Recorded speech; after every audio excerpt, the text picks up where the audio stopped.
ओम सहना भवतु सहनौ भुनक्तु सह वीर्यङ्करवावहै तेजस्विनावधीतमस्तु मा विद्विषावहै। ओम शान्तिः शान्तिः शान्तिः। ओम सहना ओम भद्रं कर्णेभिः शृणुयाम देवाः भद्रं पश्येमाक्षभिर्यजत्राः स्थिरैरङ्गैः स्तुष्टुवागुंसस्तनूभिः व्यशेम देवहितं यदायुः। स्वस्ति न इन्द्रो वृद्धश्रवाः स्वस्ति नः पूषा विश्ववेदाः स्वस्ति नस्तार्क्ष्यो अरिष्टनेमिः स्वस्ति नो बृहस्पतिर्दधातु। ओम शान्तिः शान्तिः शान्तिः। हरिः ओम श्री गुरुभ्यो नमः। हरिः ओम। सदाशिवसमारम्भाम् शङ्कराचार्यमध्यमाम् अस्मदाचार्यपर्यन्ताम् वन्दे गुरुपरम्पराम् वन्दे गुरुपरम्पराम्।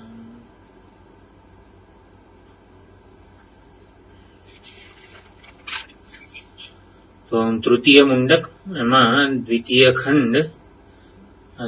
खंड में आज बधा पाछळना श्लोको छे एमां विधेय मुक्तिनुं प्राधान्यपणे प्रतिपादन थयेलुं छे।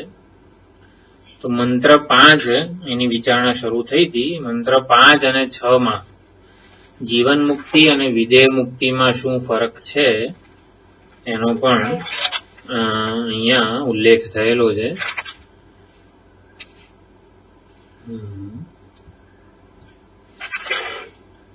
ज्ञान तृप्त कृतात्मा एवा जे तत्वदर्शी महात्माओ छे एमनी ज्ञान निष्ठानुं पण अहींया वर्णन थई रह्युं छे। तो मंत्र 5 संप्राप्य एनं ऋषयो ज्ञान तृप्ताः कृतात्मानो वीतरागाः प्रशान्ताः ते सर्वगं सर्वतः प्राप्य धीराः युक्तात्मानः सर्वमेवाविशन्ति।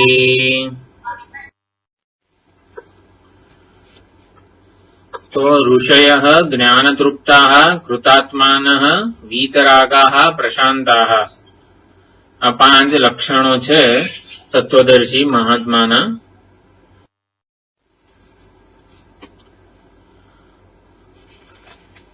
संप्राप्य मंत्रनी शरूआत संप्राप्य थी थाय छे। तो सम्यक प्राप्य सारी रीते प्राप्त करीने। कोई वस्तु सारी रीते प्राप्त क्यारे थाय? घड़ो मने पेन छे मारा हाथमां तो एनी सारी रीते प्राप्ति ना कहेवाय। केम? कारण के पेन माराथी भिन्न देशमां छे, भिन्न काळमां छे। माराथी एना वडे आ शरीर मर्यादित छे, मारा वडे आ पेन मर्यादित छे। एटले आ पेन मारा मैं पेन ने प्राप्त करी छे एवुं कहेवाय, संप्राप्य ना कहेवाय। तो सम्यक प्राप्य एटले शुं? आ पेन माराथी जुदी रहे त्यां सुधी संप्राप्य ना कहेवाय। पछी बीजो शब्द छे एनम। एनम एटले शुं? एनम एटले छे ने अन्वादेश कहेवाय छे। हकीकतमां एतत् जे प्रातिपदिक छे एतत्नु पुल्लिंग में रूपो शू थाय? एषः एतौ एते। स्त्रीलिंग में एषा एते एताः अने पछी नपुंसकलिंग में एतत् एते एतानि। तो एवी ज रीते एनम नामनो कोई शब्द पाणिनी व्याकरण में आवी रीते रूपावली में एतत्नो छे नहीं, परंतु एने अन्वादेश कहेवाय छे। एटले के एतत् एटले शुं? अत्यंत समीपवर्ती, अत्यंत निकटवर्ती वस्तु होय एने एतत् प्रातिपदिक थी कहेवाती होय छे। अने जे अत्यंत समीपवर्ती निकटवर्ती जे वस्तु होय एनी आगळना श्लोकमां ज वात थई होय तो एनी ज पाछुं एनो पाछो आपणे अन्वादेश करवो होय के जेनी આગલા શ્લોકમાં વાત થઈ છે ને એની જ હું વાત કરું છું। એવી રીતે એને अन्वादेश કહેવાય। संप्राप्य एतम होवुं जोईए परंतु एतम नथी थयुं, एनम थयुं छे। य एनम वेत्ति हंतारम यश्चैनम मन्यते हतम। ભગવદ્ ગીતાનામાં પણ ઘણી જગ્યાએ એનમ શબ્દ વાપરેલો છે. તો એનમ એટલે અન્વાદેશ. અન્વાદેશ એટલે એતમને જ એનમ કહેવાય છે. જે આગલા શ્લોકમાં જ જે અત્યંત નિકટવર્તી વસ્તુ આત્મ વસ્તુની વાત થઈ ગઈ છે. આગલા શ્લોકમાં કોની વાત કરવામાં આવી હતી? નાયમ આત્મા બલહીનેન લભ્ય ન ચ પ્રમાદાત તપસો વાપ્ય લિંગાદ. એટલે કે જે આ પ્રત્યેક આત્મા છે, જે મારું આત્મ સ્વરૂપ છે, એની વાત થઈ છે. માટે એનમ એવો અન્વાદેશ કરેલો છે. તો એનમ સંપ્રાપ્ય, આ આત્માને સંપ્રાપ્ય, સંપ્રાપ્ય એટલે સમગ્રતયા પ્રાપ્ત કરીને, સમ્યક રીતે પ્રાપ્ત કરીને. તો કોઈ પણ વસ્તુની સમગ્રતયા પ્રાપ્તિ ક્યારે થાય? સંપ્રાપ્ય કેમ કીધું છે અહીંયા? અન્મ્યુટ કર. હા,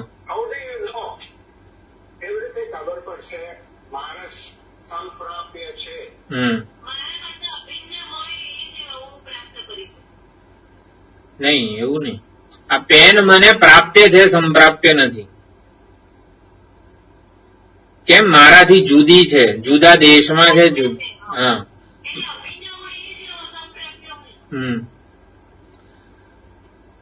અભિન્ન હોય એ સંપ્રાપ્ય હોય. તો મારાથી અભિન્ન શું છે? આત્મા તો હું જ છું. પ્રાપ્ત કરનાર જે છે ને એ આત્મા છે. પ્રાપ્ત કરવાનું જ બ્રહ્મ. એક બ્રહ્મને જ સંપ્રાપ્ય થઈ શકે છે. બ્રહ્મ સિવાયનું જેટલું પણ છે એ સંપ્રાપ્ય ના થઈ શકે. કેમ? કારણ કે બ્રહ્મ એ પ્રગટ થવું હોય, બ્રહ્મ ને મારી જાતને પ્રાપ્ત કરવી હોય તો એ મારા આત્મ સ્વરૂપે જ પ્રગટ થઈ શકે છે. ભગવાન હંમેશા આત્મ સ્વરૂપે જ પ્રગટ થાય. ભગવાન જ્યાં સુધી કૃષ્ણ ભગવાન કે શિવજી કે એવી રીતે મારાથી ભિન્ન દેશ અને કાળમાં પ્રગટ થાય છે, ત્યાં સુધી એ બાધ યોગ્ય જ છે, સંપ્રાપ્ય થતા નથી. તો સંપ્રાપ્યનો અર્થ સાક્ષાત્કાર થયો. સાક્ષાત્કાર એટલે બ્રહ્મનું આત્મ સ્વરૂપે ઓળખાણ થવી, એને સંપ્રાપ્ય કહેવાય છે. તો બ્રહ્મ જો આત્મ સ્વરૂપે પ્રગટ થતું હોય, જ્ઞાન વડે બ્રહ્મ આત્મ સ્વરૂપે પ્રગટ થાય છે. જ્ઞાન વડે ભગવાન કો, ઈશ્વર કો, કૃષ્ણ ભગવાન કો, શિવજી કો, આ બધું જે સોપાધિક સ્વરૂપ છે એ નિરૂપાધિક આત્મ સ્વરૂપે પ્રગટ થાય છે. એટલે પહેલા નહોતું અને પ્રગટ થયું એવું થયું ને? આ તો નહીં. નિત્ય પ્રાપ્ત રૂપે ઓળખાણ થવી એને સંપ્રાપ્ય કહેવાય છે. નિત્ય પ્રાપ્ત ભગવાનની પ્રાપ્ત સ્વરૂપે ઓળખાણ થવી, નિત્ય પ્રાપ્ત એવા સુખ કે આનંદની પ્રાપ્ત સ્વરૂપે ઓળખાણ થવી એને સંપ્રાપ્ય કહેવાય છે. તો દરેકે દરેક શબ્દો જુદા જુદા છે, અર્થ એક જ છે. આમ સંપ્રાપ્ય એટલે સાક્ષાત અપરોક્ષતયા, સાક્ષાત અને અપરોક્ષ એવા શબ્દો વપરાતા હોય છે. ઇંગ્લિશમાં એને ડાયરેક્ટ એન્ડ ઇમિડિયેટ એવું કહેવાય છે. યત સાક્ષાત અપરોક્ષાત બ્રહ્મ, જે ડાયરેક્ટ છે અને ઇમિડિયેટ છે.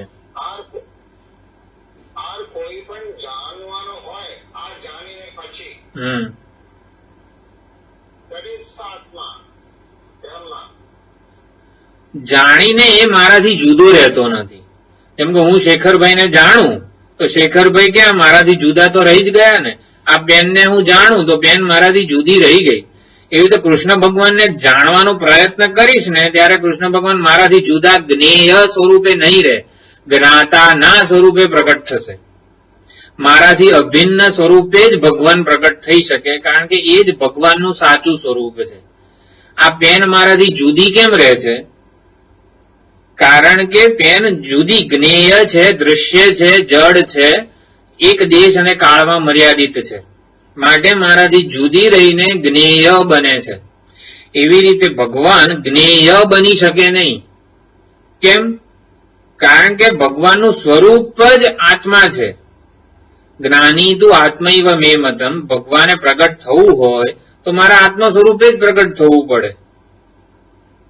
એટલે ભગવાને સંપ્રાપ્યનો અર્થ જ્ઞાન જ છે, સમગ્રતયા જ્ઞાન, સાક્ષાત અપરોક્ષતયા જેને જાણવામાં આવે છે એ ભગવાન છે. એટલે સાક્ષાત અપરોક્ષતયા નિત્ય પ્રાપ્ત રૂપે ઓળખવું એ સંપ્રાપ્ય છે. જ્ઞાન તૃપ્તાહ સંપ્રાપ્ય એનમ ઋષય, ઋષય એટલે દર્શનાદ ઋષિ, ઋષિ ની વ્યુત્પત્તિ શું થાય છે? દર્શનાર્થ. દર્શન, મંત્રો જેને દર્શન આપે છે અથવા તો મંત્રોનું જેને દર્શન થાય છે એને ઋષિ કહેવામાં આવે છે. પહેલેથી આ જેમ કે વેદના મંત્રો સૃષ્ટિનું સર્જન થયું ત્યારે પ્રગટ થયેલા છે. તો એ પ્રગટ થયેલા પહેલેથી જે વિદ્યમાન હતા વેદ મંત્રો એ ઋષિઓની એકાગ્ર સમાધિ અવસ્થામાં એ લોકોના મનમાં પ્રગટ થાય છે, વર્તમાન થાય છે. એટલે જે વર્તમાન થાય છે એટલે કે દર્શન થાય છે એને ઋષિ કીધા છે. જ્ઞાન તૃપ્તાહ. જો આપણે એક એક શબ્દ સમજવો છે. જ્ઞાન તૃપ્તાહ આ શબ્દને મારે સમજવો છે. જ્ઞાન તૃપ્ત, તો જ્ઞાન તૃપ્ત શબ્દ આ સમાસ કહેવાય એવી પેલા ખબર પડવી જોઈએ અને પછી એની સમાસમાં જે એનું વિચ્છેદ કહેવાય સમાસ વિગ્રહ. જ્ઞાનેન તૃપ્ત, જ્ઞાનાત તૃપ્ત, તૃપ્ત, જ્ઞાનસ્ય તૃપ્ત, જ્ઞાનમ તૃપ્ત. શું થાય?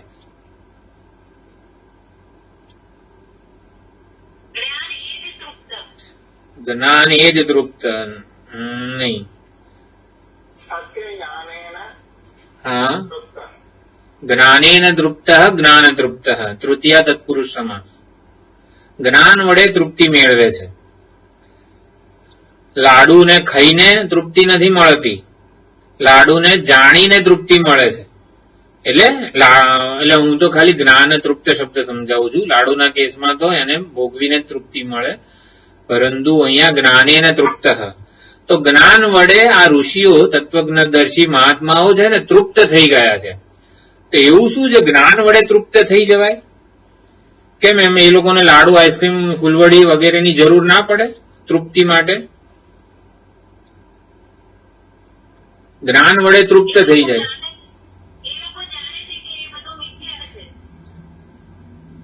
એ મિથ્યા છે એને મારે શું? હું તૃપ્ત કઈ રીતે થવું?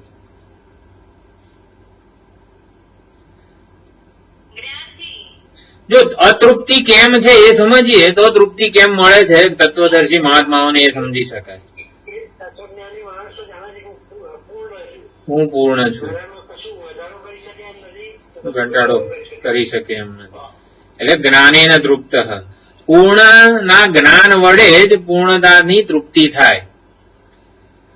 બીજું એક છે કે અતૃપ્તિ કોના લીધે છે, તો પછી આપણને ખબર પડે કે જ્ઞાન વડે તૃપ્તિ મળે. તો લાડુને ખાઈએ ત્યારે અતૃપ્તિ તો રહી જ જાય છે. એટલે ગમે તેટલા લાડુ ખાઈએ પણ બીજા અઠવાડિયા પછી કે મહિના પછી પાછી લાડુ ખાવાની ઈચ્છા થાય છે. એટલે લાડુથી આપણને 100% તૃપ્તિ મળતી નથી. એટલે લાડુ ખાવાની ઈચ્છા જે જન્મે છે અઠવાડિયા પછી, મહિના પછી કે દર ગણેશ ચતુર્થીએ લાડુ ખાવાની ઈચ્છા કેમ જન્મે છે? કારણ કે લાડુ ખાવાની ઈચ્છાનું કારણ રહી ગયેલું છે. ઈચ્છાનું કારણ રહી ગયું હોય તો ઈચ્છા પાછી જન્મે. તો ઈચ્છાનું કારણ શું છે?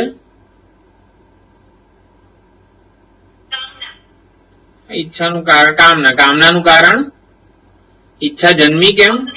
અજ્ઞાન. ડાયરેક્ટ અજ્ઞાન.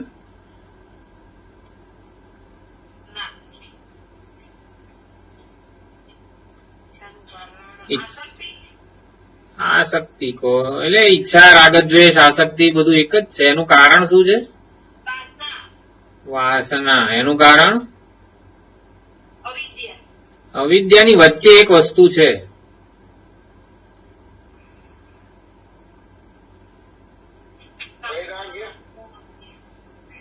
નહીં,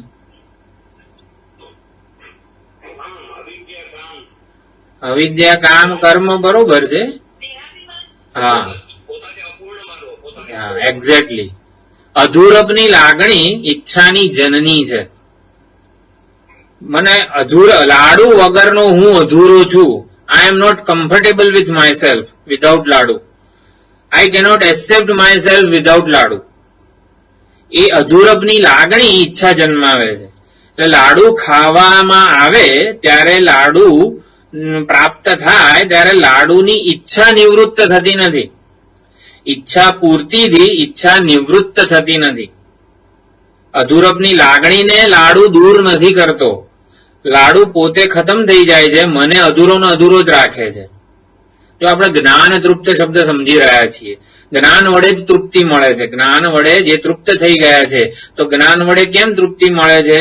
કારણ કે અજ્ઞાન વડે અતૃપ્તિ છે. જ્યાં સુધી અજ્ઞાન ચાલુ છે ત્યાં સુધી અતૃપ્તિ રહેવાની જ છે. તો અજ્ઞાન કઈ રીતે મારા જીવનમાં વ્યક્ત થઈ રહ્યું છે એ સમજીશું તો જ્ઞાનનું મૂલ્ય સમજાશે. અજ્ઞાન વડે અતૃપ્તિ છે, તો કેમ અજ્ઞાન કઈ રીતે જીવનમાં વ્યક્ત થાય છે?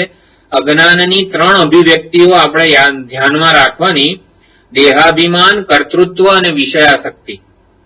અજ્ઞાનની પહેલી અભિવ્યક્તિ દેહાભિમાન છે. દેહાભિમાન કહો અથવા તો આવી રીતે, હું અનેકમાંનો એક છું. I M N individual self. હું એક વ્યક્તિ છું, વ્યષ્ટિ છું, એક ઉપાધિમાં મર્યાદિત છું. આવું જ્યાં સુધી અલ્પ સાથે તાદાત્મ્ય હોય ત્યાં સુધી ઈચ્છા જન્મે જન્મે ને જન્મે જ. અધૂરપની અલ્પતાની લાગણી, જો અધૂરપ ઈચ્છા જન્માવે છે એવું નથી. અધૂરપ ક્યાંય છે જ નહીં. અધૂરપ નામની વસ્તુ ભગવાને બનાવી જ નથી. ભગવાને પૂર્ણમાંથી સર્જન કરેલું છે, માટે બધું પૂર્ણ છે. અધૂરપનો ભ્રમ, સર્પરૂપી ભ્રમ, આ ભય કે પલાયન વગેરે ઈચ્છાઓ જન્માવે છે, કંપન વગેરે. સર્પ જન્માવે છે એવું નથી. સર્પનો ભ્રમ બધું જન્માવે છે. એમ અધૂરપની લાગણી, અલ્પતાનો ભ્રમ ઈચ્છા જન્માવે છે. માટે જ્ઞાનેન તૃપ્ત કેમ છે? જો લાડુ ખાઈએ ત્યારે લાડુની ઈચ્છાની નિવૃત્તિ નથી થતી, અને માટે આપણે તૃપ્તિ મળતી નથી. મારે તૃપ્તિ જોઈએ છે તો મારે ઈચ્છા નિવૃત્તિ કરવી પડે. જ્ઞાન ઈચ્છાની નિવૃત્તિ કરે છે. કઈ ઈચ્છાની નિવૃત્તિ કરે છે? યેન અશ્રુતમ શ્રુતમ ભવતિ અમતમ મતમ અવિજ્ઞાતમ વિજ્ઞાતમ ઇતિ કસ્મિન્નું ભગવો વિજ્ઞાતે સર્વમિદમ વિજ્ઞાતમ ભવતિ ઇતિ. એક વિજ્ઞાનથી સર્વ વિજ્ઞાન. આ આત્મ સ્વરૂપનું જ્ઞાન કે બ્રહ્મનું જ્ઞાન જે છે એ જિજ્ઞાસાની નિવૃત્તિ કરી નાખે છે. મારાથી અન્ય કંઈક હોય એને જાણવાની ઈચ્છા એટલે કે જિજ્ઞાસાની નિવૃત્તિ થઈ જાય છે આત્મજ્ઞાન વડે. કેમ? કારણ કે આત્માનું વાસ્તવિક નિરુપાધિક સ્વરૂપ બ્રહ્મ છે, સર્વવ્યાપક છે, સર્વાત્મા છે. આત્મા સર્વવ્યાપક છે, સર્વાત્મા છે, સર્વરૂપ છે. માટે સર્વનું જ્ઞાન પ્રાપ્ત કરી લેવાય જ્યારે આત્માને જાણી લઈએ છીએ. આત્મજ્ઞાન વડે, સર્વાત્મ જ્ઞાન વડે સર્વાત્મ ભાવ સંપન્ન થઈ જવાય છે. સર્વાત્મ ભાવ સંપન્નતા એ જ જીવન મુક્તિ છે. કોઈ વસ્તુ પેન મારાથી જુદી રહે નહીં તો મને પેનની ઈચ્છા ના થાય. પેન મને પ્રાપ્ત જ હોય, પ્રાપ્તની ઈચ્છા કોઈ દિવસ ના થાય. જ્ઞાનેન તૃપ્ત એટલે શું? જિજ્ઞાસા સમાપ્ત થઈ ગઈ છે.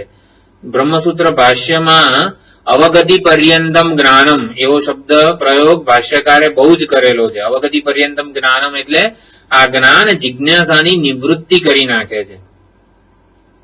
અતૃપ્તિ અવિદ્યા કલ્પિત છે, માટે વિદ્યા વડે અતૃપ્તિ સંપૂર્ણપણે નિવૃત્ત થાય છે. અવિદ્યાને લીધે જણાતી અતૃપ્તિ એ ભ્રમાત્મક છે. જો હવે અતૃપ્તિ કે અસંતોષ એ સાચો નથી. અસંતોષ એ વ્યાવહારિક સમસ્યા નથી. અસંતોષ, દુઃખ વગેરે બધું, શોક, મોહ વ્યાવહારિક સમસ્યા નથી, આ આધ્યાત્મિક સમસ્યા છે. એટલે જ્ઞાન જ એનો ઉકેલ છે. અતૃપ્તિ મારે દૂર કરવી છે, અસંતોષને દૂર કરવો છે. Self non acceptance, self rejection, self condemnation, આ બધાનો ઉકેલ જ્ઞાન કેમ છે? કારણ કે self non acceptance, self rejection, આત્મ અસ્વીકાર, આત્મ અસંતોષ, આત્મ અતૃપ્તિ એ અજ્ઞાન વડે કલ્પિત છે, અજ્ઞાનમાંથી જન્મેલી છે. માટે જ્ઞાનેન તૃપ્ત થવાય છે. તો અવિદ્યાને લીધે અતૃપ્તિનો ભ્રમ જણાય છે. સૌથી પહેલા આ જ બુદ્ધિમાં નિશ્ચય થવો જોઈએ કે અતૃપ્તિ સાચી નથી. અતૃપ્તિની લાગણી છે, અતૃપ્તિ રૂપી માન્યતા છે. અતૃપ્તિ રૂપી માન્યતાથી હું પીડાઉં છું. અતૃપ્તિ રૂપી અધૂરપની લાગણીથી પીડાઉં છું. અધૂરપ મને સાલતી નથી. અધૂરપ ક્યાંય જીવનમાં છે જ નહીં. અધૂરપની લાગણી મને સાલે છે. માટે જ્ઞાનેન તૃપ્ત. એટલે અવિદ્યાને લીધે અતૃપ્તિનો ભ્રમ સેવી રહ્યા છીએ આપણે. અધૂરપની લાગણી સેવાઈ રહી છે. તો અવિદ્યા આવી ક્યાંથી? તો પછી આપણને ક્લિયર થઈ જાય છે બુદ્ધિમાં, હા અવિદ્યાને લીધે જ બધું છે. રજ્જુની અવિદ્યાને લીધે સર્પરૂપી ભ્રમ જન્મે છે. આમ મેથેમેટિકલી તો બધું ક્લિયર દેખાય છે આપણને. રજ્જુનું અજ્ઞાન સર્પરૂપી ભ્રમની ઉત્પત્તિ કરે છે. એવી રીતે આત્મ સ્વરૂપનું અજ્ઞાન અધરૂપની લાગણી ઉત્પન્ન કરે છે. પણ આત્મ સ્વરૂપમાં અજ્ઞાન, રજ્જુનું અજ્ઞાન આવ્યું કઈ રીતે?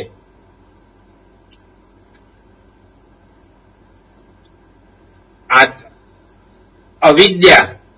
જો લાલ સ્ફટિક દેખાયો કેમ? પ્રશ્ન આવો છે. તો લાલ સ્ફટિક કેમ દેખાયો? તો કે લાલ રંગ, લાલ જપાકુસુમનું પુષ્પ બાજુમાં હતું એટલે આપણને લાગે ને કે આ જ ઉત્તર છે. પરંતુ જે દાષ્ટાંત છે, આત્માને અવિદ્યાનો સંગ લાગ્યો કઈ રીતે? તો આત્માનો અવિદ્યા સાથેનો સંબંધ લાલ રંગનું જપાકુસુમનું જે પુષ્પ છે એ ઉપાધિ કહેવાય. એટલે શુદ્ધ સ્ફટિક આપણને લાલ દેખાય છે.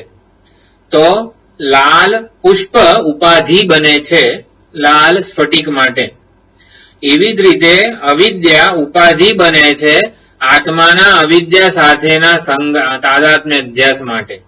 જો આત્મા અને અવિદ્યા એ બંને વચ્ચે તાદાત્મ્ય અધ્યાસ અવિદ્યાને લીધે જ થયો છે.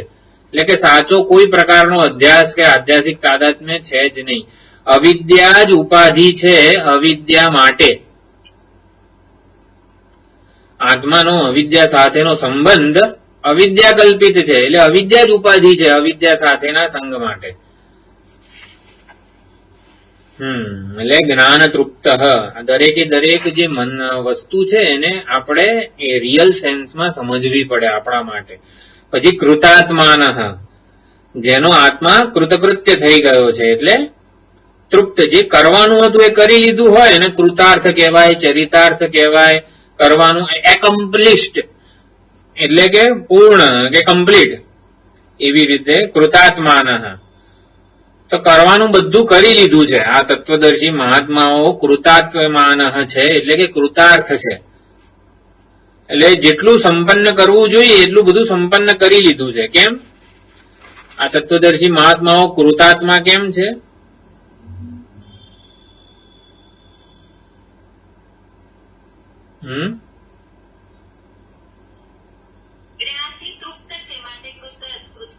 જો કૃતકૃત્ય કે કૃતાર્થ કોને કહેવાય? કરવાનું બધું કરી લીધું હોય. આજે ભાઈ 12 વાગે રસોઈ બનાવવાની છે તો રસોઈ બની ગઈ હોય તો આપણે ચલો કામ પતી ગયું એવું કહેવાય.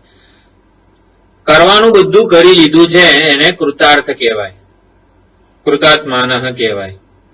આ છે ને બ્રહ્મજ્ઞાનીની મહિમાનું વર્ણન છે. આપ જે 5 લક્ષણો છે, ઋષય, જ્ઞાનદૃગ, કૃતાત્માન, વીતરાગા, પ્રશાંતા, આ સિદ્ધના લક્ષણો છે અથવા તો બ્રહ્મજ્ઞાનીની મહિમાનું વર્ણન થઈ રહ્યું છે. એટલે એ જો આપણે સમજીશું તો એ જ આપણા સ્વરૂપભૂત લક્ષણો છે, એ જ આપણી અવધિ છે સમજવાની. એટલે એને સ્પષ્ટ રીતે સમજીશું તો આપણને આપણી સાધના વધારે ક્લિયર થશે. તો કૃતાત્માન એટલે કરવાનું બધું કરી લીધું હોય એને કૃતાત્મા કહેવાય. કૃતકૃત્ય છે તો શું કરવા જેવું હતું જે એમણે કરી લીધું છે?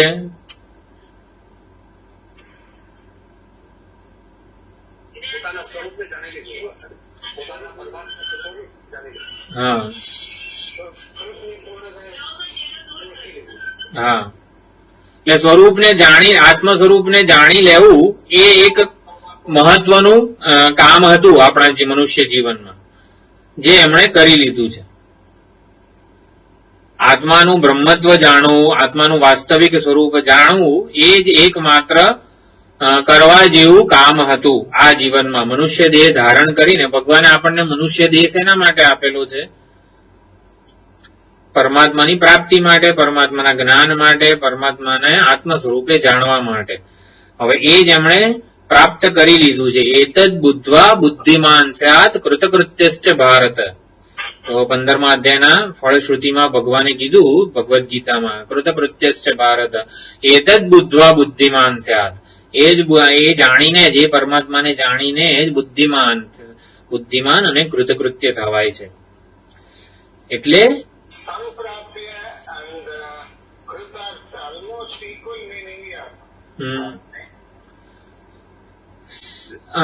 જો સિદ્ધ એટલે જે સિદ્ધના લક્ષણો છે, કૃતાત્માન, જ્ઞાન તૃપ્તા, સંપ્રાપ્ય, ઋષય, આ બધા તીર છે. આ એક તીર છે, એક બીજું તીર, ત્રીજું તીર.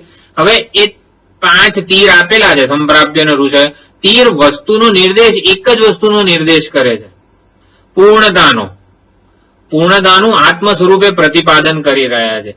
એટલે શબ્દો જુદા જુદા છે. હા, શબ્દો જુદા જુદા છે, 5 વસ્તુઓ એક જ વસ્તુનું પ્રતિપાદન કરી રહી છે. એટલે કૃતાત્મા કૃતકૃત્ય કેમ છે? કરવા જેવું કરી લીધું છે. કરવા જેવું શું હતું? તસ્મિન્નું ભગવો વિજ્ઞાતે સર્વમિદમ વિજ્ઞાતમ ભવતી.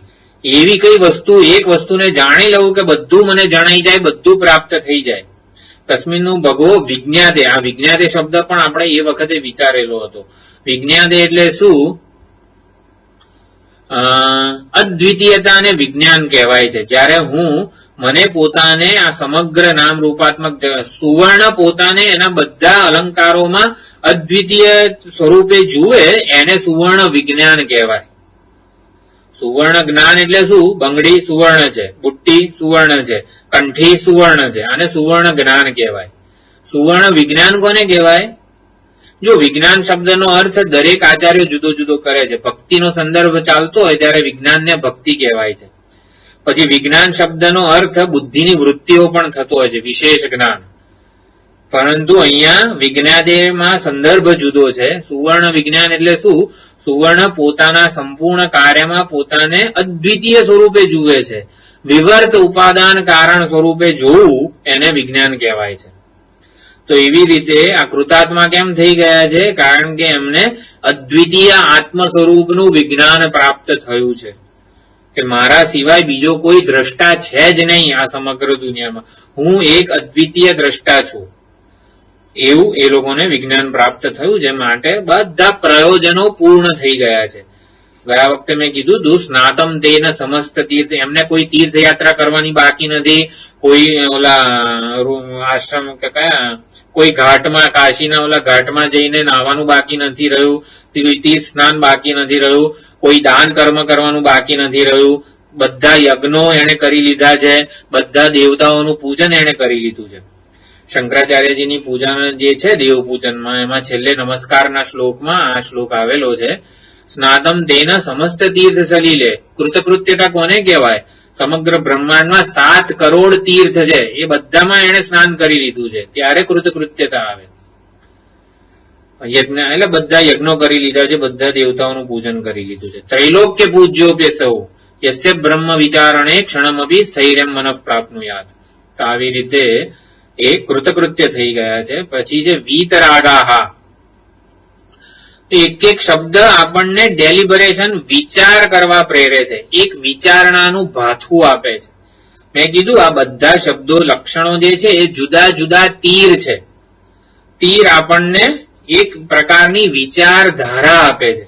આપણી પાસે વિચારનું ભાથું હશે તો એ વિચારના ભાથાનું આપણે વારંવાર અનુસંધાન કરીને આપણે એ લક્ષણને આપણામાં ઘટાવતા જઈશું.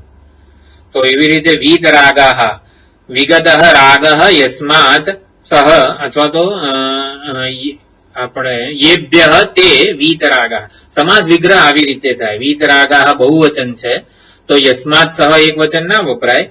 વિગત રાગા શું યેભ્ય તે વીતરાગા, આ પ્રમાણે થશે. તો જેમાંથી રાગ દ્વેષ, બહુરી, હા બહુરી, એટલે રાગ દ્વેષ આસક્તિ કામના નિર્ણય અભિપ્રાય જજમેન્ટ આ બધી જ વસ્તુઓ જેનામાંથી વિદાય લઈ ચૂકી છે એને વીતરાગ કહેવામાં આવે છે. તો રાગ કે દ્વેષ જેને છોડીને જતા રહ્યા છે. તો રાગ અને દ્વેષ,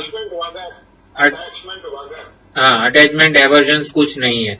अटैचमेंट खुद को छोड़ के चला जाता है. રાગ અને દ્વેષ પોતાને છોડીને એટલે મને છોડીને જતા રહે એને વીતરાગ, તત્વદર્શી મહાત્માને છોડીને જતા રહ્યા છે. તો રાગ અને દ્વેષ આ તત્વદર્શી ઋષિ જે છે, ઋષય જ્ઞાન તૃપ્તા કૃતાત્માન, એ લોકોને છોડીને કેમ જતા રહ્યા છે? જો વીતરાગા શબ્દ સમજી રહ્યા છીએ, રાગ દ્વેષ મહાત્માને છોડીને જતા રહે છે. અરે રે, તો બહુ ખરાબ કહેવાય. કોઈ છોડીને જતું રહેતું નહીં. રાગ અને દ્વેષ મહાત્માને છોડીને જતા રહ્યા છે. હા, એટલે કેમ જતા રહ્યા? પણ એમને પૂછીને ગયા હતા? પૂછ્યા વગર જતું રહે તો આપણને આમ ખોટું ના લાગે?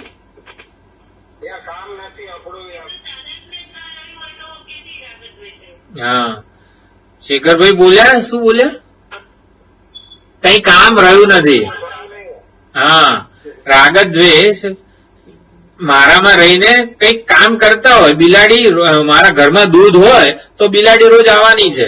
બિલાડી આવતી બંધ થઈ ગઈ. બિલાડી મને છોડીને જતી રહી. અરે રે, કેમ? કારણ કે દૂધ જ રહ્યું નથી ઘરમાં. દૂધ લાવવાનું બંધ કરી દીધું મેં. રાગ દ્વેષ મારામાં આવીને ચા પાણી પીતા હતા, નાસ્તો કરતા હતા, જમતા હતા, ઠરીઠામ બની ગયા હતા. મહેમાન ઓલા હોસ્ટ બની ગયા હતા. તો મહેમાન પછી જતા રહ્યા. કેમ? કારણ કે કશું ખાવા પીવાનું રહ્યું નહીં રાગ દ્વેષને.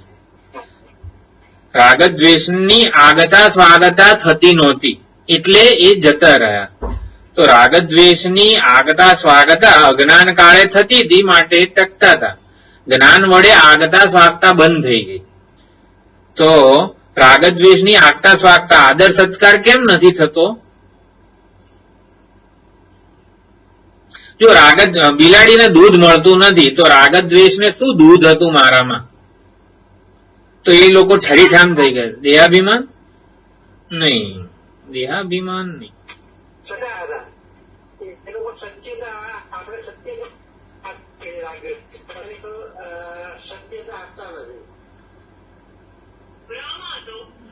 નહીં, રાગ દ્વેષ ને બિલાડીના સ્થાને મૂકો અને દૂધ આપણે શોધવાનું છે. મારામાં કયું દૂધ હતું તે લોકો રોજ આવતા હતા અને મારામાં રહેતા હતા.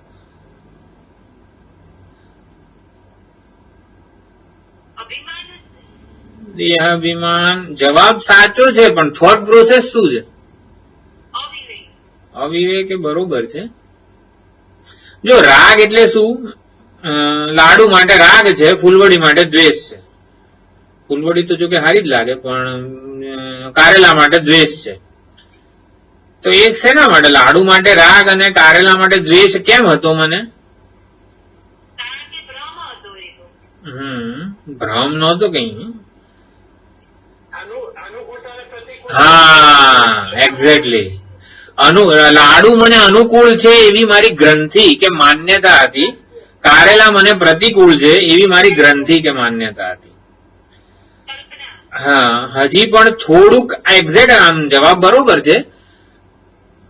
થોડુંક એવું હજી કહી શકીએ કે આસક્તિ કે ઈચ્છા મેં આગળ કહી દીધું. જ્ઞાનેન તૃપ્તઃમાં અધૂરપની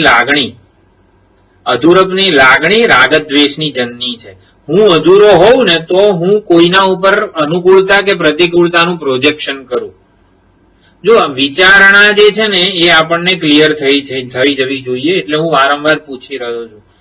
અનુકૂળ, પ્રતિકૂળ, ઇષ્ટ, અનિષ્ટ આ બધા અધ્યારોપ હું અજ્ઞાન કાળે, અવિવેક કાળે કરું છું. કારણ કે આ વસ્તુ મને અનુકૂળ છે એવું જયારે હું કહું લાડુ મને અનુકૂળ છે તો એમાં વાંક લાડુનો નથી. લાડુ એટલે પણ હું કોણ છું? હું મને એક મર્યાદા વાળો, અધૂરો, ઊણો માનું, જરૂરિયાત વાળો, ડિમાન્ડ વાળો માનું ત્યારે લાડુ માટે મને અનુકૂળતા જન્મે. એટલે અધૂરપની લાગણી રાગદ્વેષની જનની છે. ઇનએડિક્વસી ઇઝ એ સૌથી મોટું કોઝ છે. કોઝ એટલે કે અજ્ઞાનની સૌથી પ્રબળ અભિવ્યક્તિ કઈ છે? ઇનએડિક્વસી, અસ્વસ્થતા, અધૂરપની લાગણી. તો સંસાર કે અનર્થ કે શોક, મોહ આ બધું જન્મે છે એમાંથી ઇનએડિક્વસી. અજ્ઞાન તો છે, અજ્ઞાનને લીધે ઇનએડિક્વસી જન્મે છે, પરંતુ અજ્ઞાન દેખાતું નથી ને. અજ્ઞાન હમણાં દેખાય તો એને પતાવી દઈએ આપણે. એટલે અજ્ઞાનની સૌથી પ્રબળ કે સશક્ત અભિવ્યક્તિ કઈ છે? ઇનએડિક્વસી, અસ્વસ્થતા, અધૂરપ, સેલ્ફ નોન એક્સેપ્ટન્સ, જેને કહેવાય છે આત્મ અસ્વીકાર, આત્મ રિજેક્શન. આ આત્મ અસ્વીકાર વગેરે જે બધું છે એના વિશે જે ગીતા હોમ સ્ટડી કોર્સ આપણે પૂજ્ય સ્વામીજીનો જે છે ગૃહે ગીતા અધ્યયન, એની જે પહેલું વોલ્યુમ છે એમાં બહુ જ ડિટેલમાં 50-100 પાનામાં લખ્યું છે પૂજ્ય સ્વામીજીએ કે આત્મ અસ્વીકાર જ બધી સમસ્યાઓનું મૂળ છે. એટલે ખરેખર એકવાર વાંચવા જેવું છે. ગૃહે ગીતા અધ્યયનમાંથી આ આત્મ અસ્વીકાર, આત્મ અસંતોષ, આત્મ અતૃપ્તિ, આત્મ તિરસ્કાર, આત્મ અસ્વસ્થતા, આજ બધું એટલે અધુરપની લાગણી એ મેઇન ઓલું છે. એટલે એ રહી નથી ને માટે આ વીતરાગા એટલે કે રાગ દ્વેષ રૂપી જે બિલાડી છે એ જતી રહી છે. એટલે કે દ્વંદ્વોનો ખ્યાલ જ જન્મતો નથી. આ અનુકૂળ કે આ પ્રતિકૂળ એવો ખ્યાલ જ ન જન્મે. વીતરાગા એટલે શું? અનુકૂળતા પ્રતિકૂળતાનો ખ્યાલ જ જન્મે નહીં. એટલે અનુકૂળતા અને પ્રતિકૂળતાનો ખ્યાલ જન્મે અને પછી હું એને સત્યતા ન આપું, એ મૂલ્ય થયું સાધકનું. ભાઈ ગરમીમાં બહુ પરસેવો વળે છે, ઠંડીમાં ઠરી જવાય છે, વરસાદમાં બહુ ભીના થઈ જવાય છે. આવું જન્મે પછી શું કરવાનું? ભાઈ આ તો ભગવાનનું સર્જન છે, થોડી તિતિક્ષા રાખવી પડશે. આને સાધકનું મૂલ્ય કહેવાય. એકવાર અનુકૂળતા પ્રતિકૂળતા જન્મે અને પછી આપણે જે ભાવના ટકાવી રાખીએ, એટીટ્યુડ, એને સાધકનું મૂલ્ય કહેવાય. પણ સિદ્ધ માટે શું છે? અનુકૂળતા પ્રતિકૂળતા નામનો ખ્યાલ જ જન્મતો નથી. વીતરાગા એટલે આવી રીતે હૃદયમાં પૂર્ણતા છે, હૃદયમાં પૂર્ણ આનંદ સ્વરૂપનો ફુવારા ઝરી રહ્યા છે. માટે કોઈ જ પ્રકારનું રાગદ્વેષ આસક્તિ વગેરે કશું જ છે નહીં. પછી પ્રશાંતાહ, પ્રશાંત, પ્રકર્ષેણ શાંત પ્રશાંત. શાંતિ જે છે એ સ્વરૂપભૂત પ્રગટ થઈ છે. પ્રશાંતિ ક્યારે હોય? જ્યારે શાંતિ આગંતુક ના હોય, આવનારી જનારી ના હોય. મારી ઈચ્છા પૂરી થાય ને ત્યારે હું શાંત બનું, અને ઈચ્છા પૂરી ના થાય, સંઘર્ષ હોય, જંપો હોય, ત્યારે હું પાછો અશાંત બની જઉં. એવું નહીં. કોઈ નિમિત્ત વગર નિર્નિમિત્ત શાંતિ રહેતી હોય એ સ્વાભાવિક કે સ્વરૂપભૂત શાંતિ છે. મન સ્વરૂપભૂત શાંત થયેલું છે. કેમ? કારણ કે મનને જે જોઈતું હતું એ એને આત્મ સ્વરૂપ, મનને શું જોઈતું હતું? આનંદ કે પૂર્ણતા, એ બધું એને આત્મ સ્વરૂપમાંથી જ પ્રાપ્ત થઈ ગયેલું છે. મન, ઇન્દ્રિયો, બુદ્ધિ આ બધું મિત્રવત વર્તે છે. સુગ્રથિત વ્યક્તિત્વ છે, મારા કયામાં છે, હું એનો સ્વામી છું.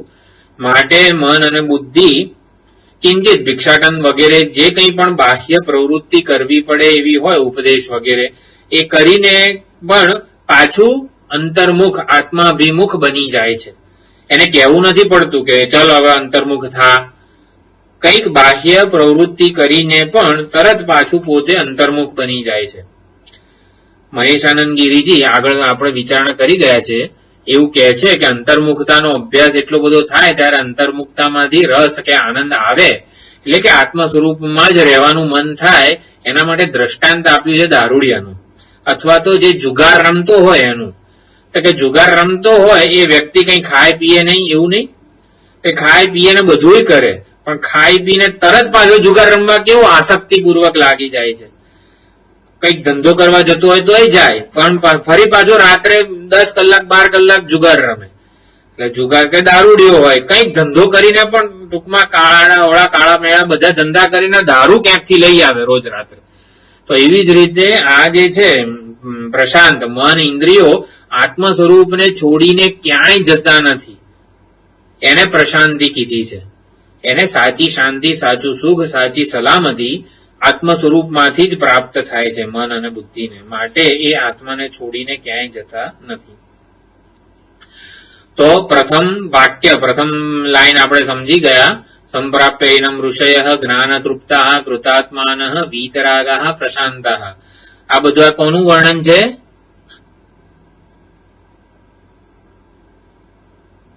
કોનું વર્ણન છે?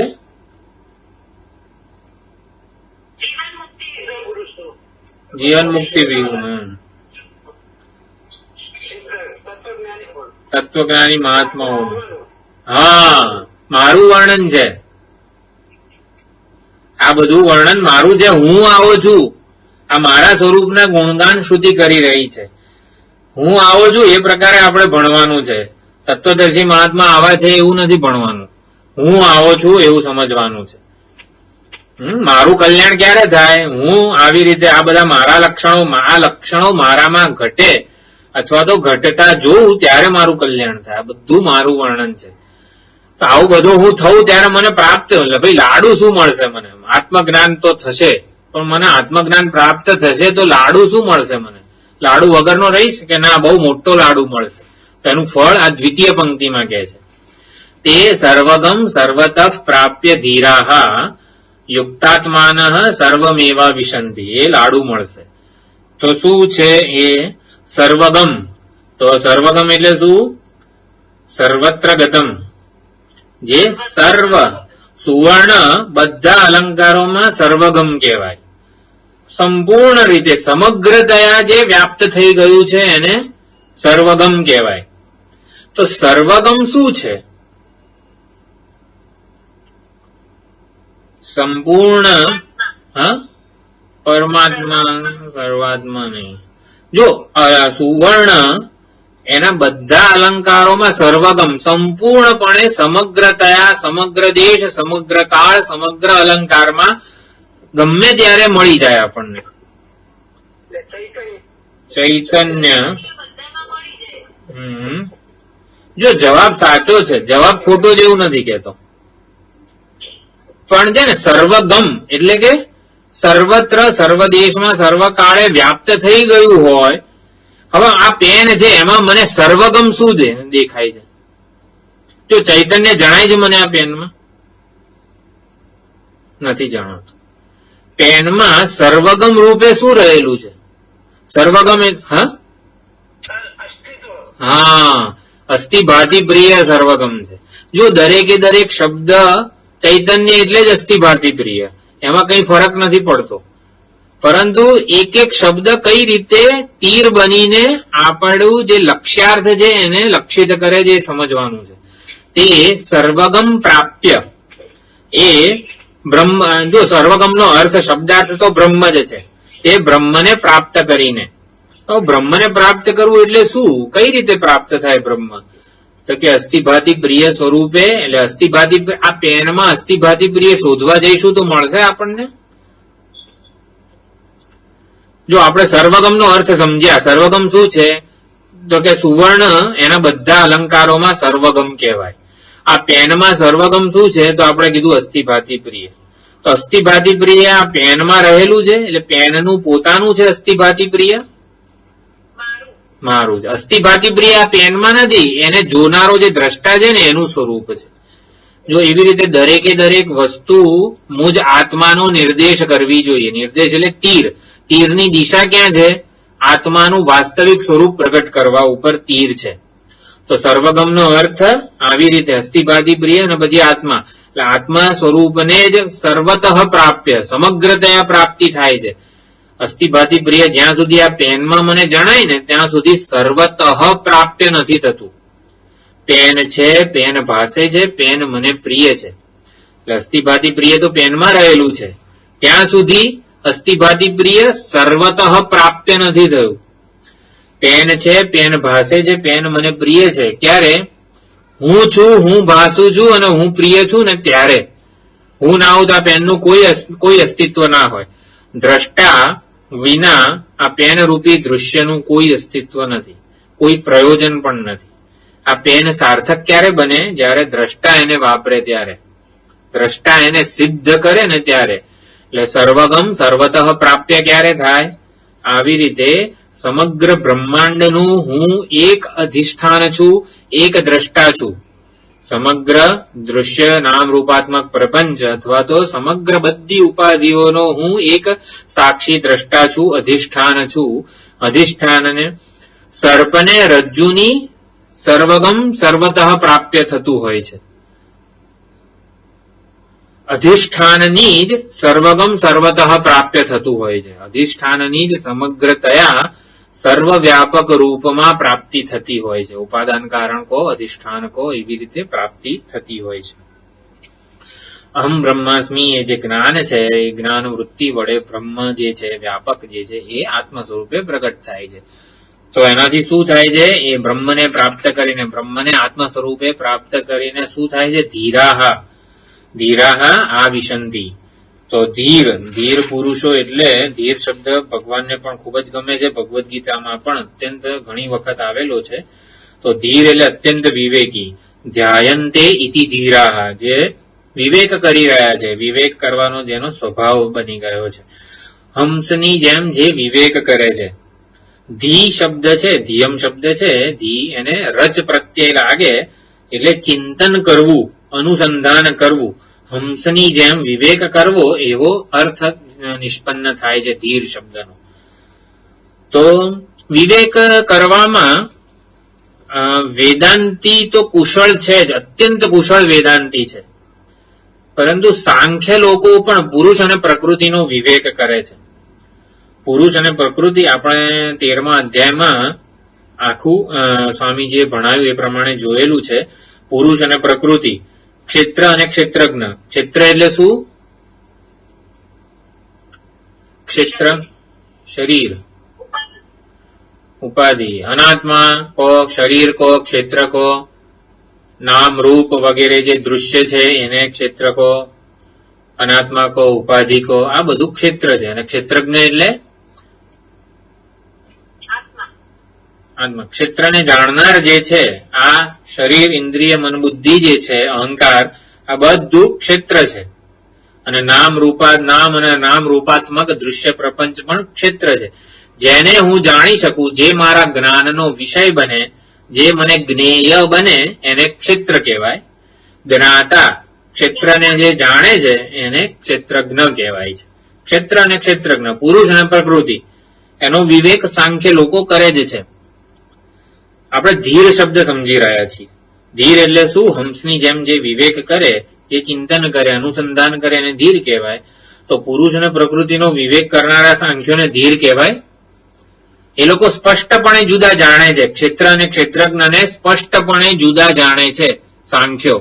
તો સાંખ્યોને ધીર કહેવાય. કેમ? હંસની જેમ નીર ક્ષીર વિવેક. ભાઈ આ દૂધ છે ને આ દહીં નહીં, શું? પાણી છે. એવી રીતે હંસની જેમ સાંખ્યો પુરુષ અને પ્રકૃતિને સ્પષ્ટપણે વિલક્ષણ, સ્વતંત્ર, જુદા માને છે, જુદા જાણે છે, માને છે. તો સાંખ્યોને ધીર કહેવાય. ક્ષેત્રને ક્ષેત્રજ્ઞથી સ્વતંત્ર જાણે છે, માને છે. ક્ષેત્ર અને ક્ષેત્રજ્ઞ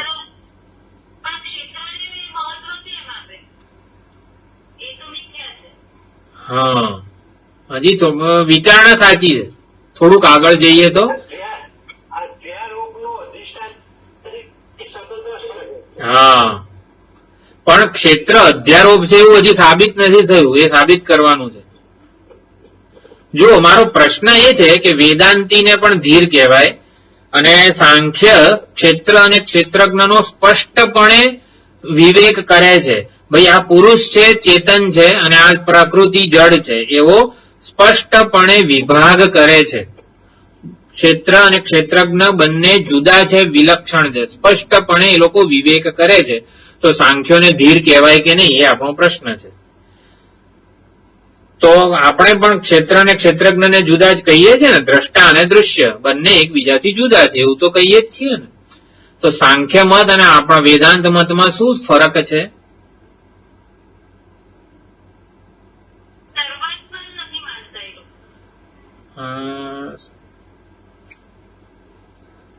થોડુંક ફંડામેન્ટલ જે વસ્તુ જુદી છે ને બંને મતમાં, એ લોકો દરેક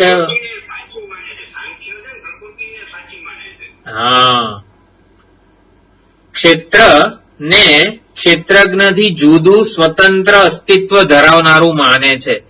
પ્રકૃતિને સાંખ્યો પુરુષથી જુદી સ્વતંત્ર માને છે.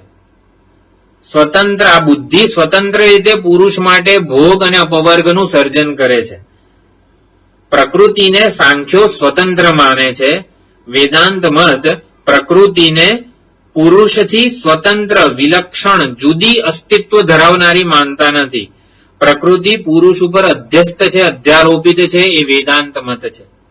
જો આપણને સમાન જ લાગે, ક્ષેત્ર અને ક્ષેત્રજ્ઞનો વિવેક જે ધરાવે છે એ સાંખ્ય મત નથી. ક્ષેત્ર અને ક્ષેત્રજ્ઞનો વિવેક એટલે શું? ક્ષેત્રજ્ઞ ક્ષેત્રથી સ્વતંત્ર છે, વિલક્ષણ છે, જુદો છે, સ્વતંત્ર અસ્તિત્વ ધરાવે છે. ક્ષેત્ર ક્ષેત્રજ્ઞથી સ્વતંત્ર નથી, જુદું નથી, વિલક્ષણ નથી. સુવર્ણ અલંકારોથી સ્વતંત્ર છે, સ્વતંત્ર અસ્તિત્વ ધરાવે છે, પરાધીન નથી. અલંકારો સુવર્ણથી અનન્ય છે. અલંકારો સુવર્ણથી સ્વતંત્ર અસ્તિત્વ ધરાવતા નથી. મારે સુવર્ણ અને અલંકારોનો વિવેક કરવો છે. તો ઘઉં અને કાંકરા જેમ એકબીજાથી જુદા રહે છે, એવી રીતે સુવર્ણ અને અલંકારો એકબીજાથી જુદા રહે છે. હા, તો સાંખ્ય સુવર્ણ અને અલંકારોને ઘઉં અને કાંકરા માનીને જુદા કરે છે. વેદાંત મતમાં ઘઉં અને કાંકરાની જેમ સ્વતંત્ર નથી સુવર્ણ અને અલંકાર. અલંકારો સુવર્ણ પર અધ્યારોપિત છે. અલંકારો સુવર્ણથી અનન્ય છે.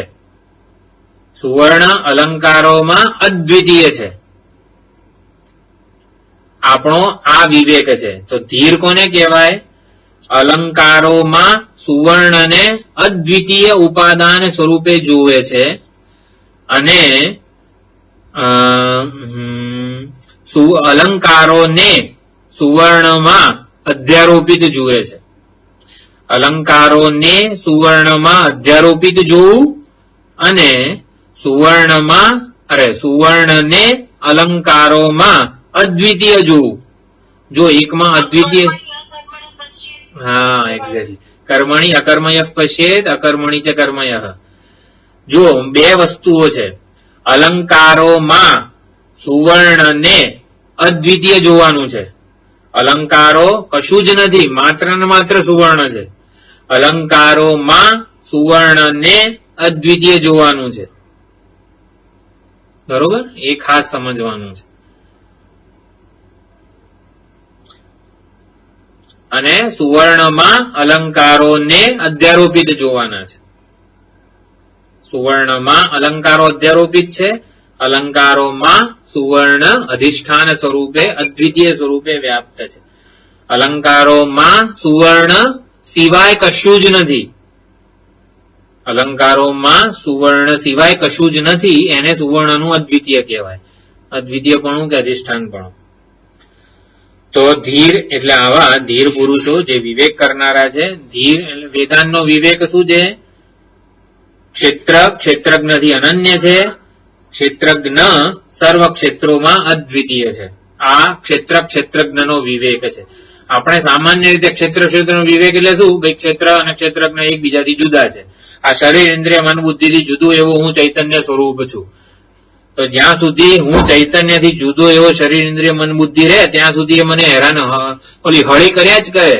એ મને જીવવા ના દે શાંતિથી, જ્યાં સુધી શરીર ઇન્દ્રિય મન બુદ્ધિ હોય મારાથી જુદા. એ મારાથી જુદા સ્વતંત્ર છે જ નહીં, મિથ્યા અધ્યારોપિત છે. એ વેદાંતનો વિવેક છે. આ પ્રમાણે આપણે ધીર શબ્દ સમજ્યા. તો ધીરોનું શું થાય છે? યુક્તાત્માન, હંમેશા આત્મા સાથે યુક્ત થયેલા છે, જોડાયેલા છે, સમાધિસ્થ છે, સમાહિત રહેલા છે. એમનું સંપૂર્ણપણે સમાધાન થઈ ગયું છે આત્મા સાથે. એમની રતિ, તુષ્ટિ, તૃપ્તિ બધું આત્મામાં છે. માટે હંમેશા આત્મ સ્વરૂપ સાથે એ લોકો જોડાયેલા છે. યુક્તાત્માન એટલે આત્મ સ્વરૂપ સિવાય કોઈના દર્શન થતા જ નથી એમને. આ પેનમાં શેના દર્શન થાય? હા, હજી થોડુંક વધારે વિચારીએ તો આ પેનને જોઉં ત્યારે શેના દર્શન થાય? યુક્તાત્માન ને આત્માના દર્શન થાય.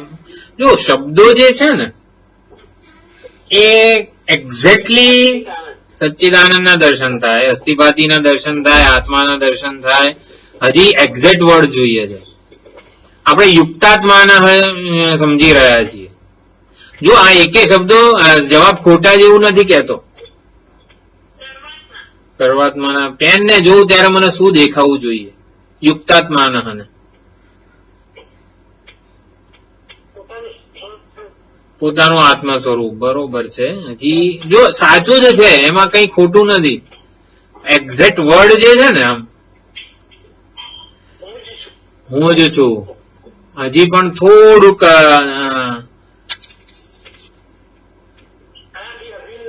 મારાથી અભિન્ન છે.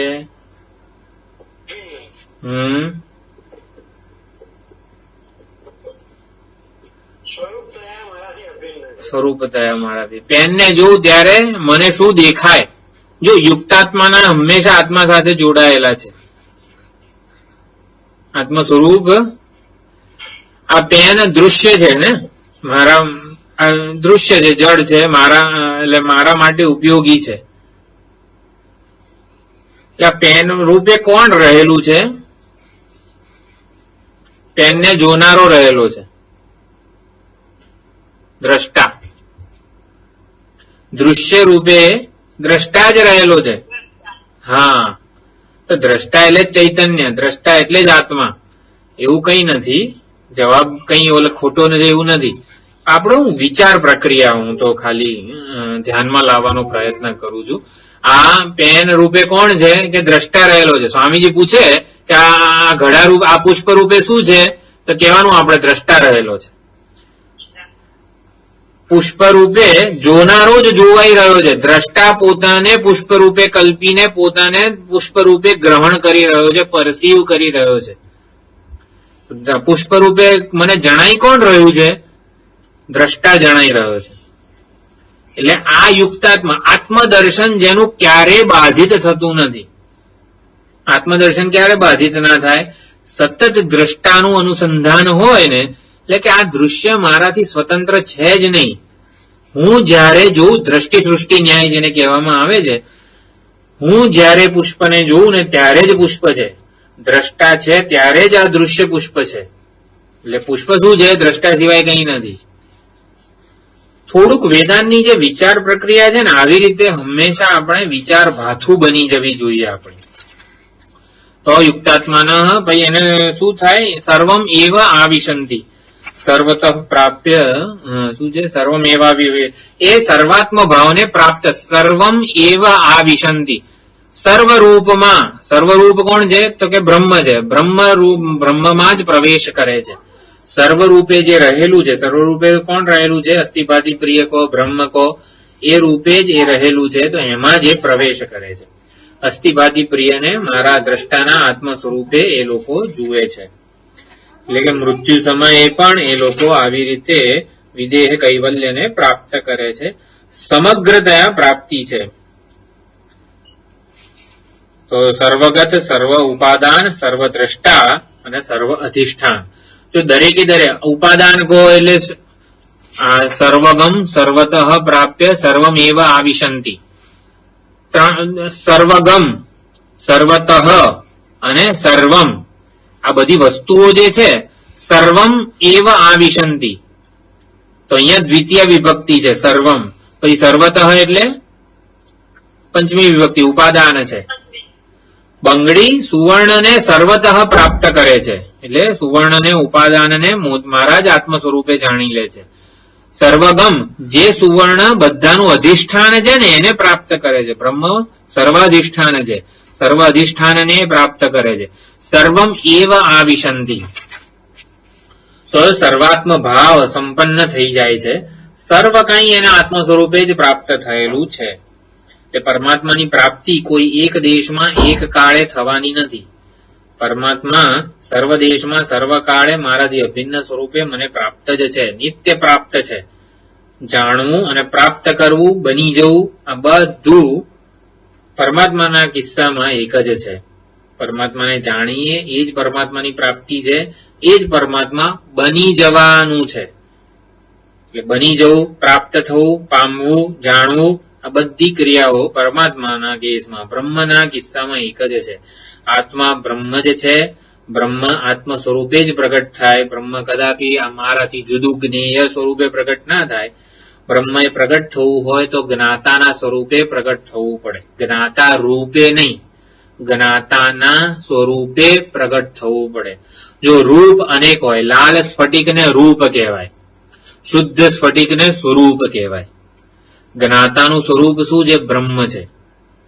જ્ઞાતાનું રૂપ તો અનેક સોપાધિક રૂપ છે. કર્તા, ભોગતા, પ્રમાતા, ગંતા, શ્રોતા, મંતા, વિજ્ઞાતા, એ બધા રૂપ છે. રૂપ સોપાધિક હોય, સ્વરૂપ નિરૂપાધિક જ હોય.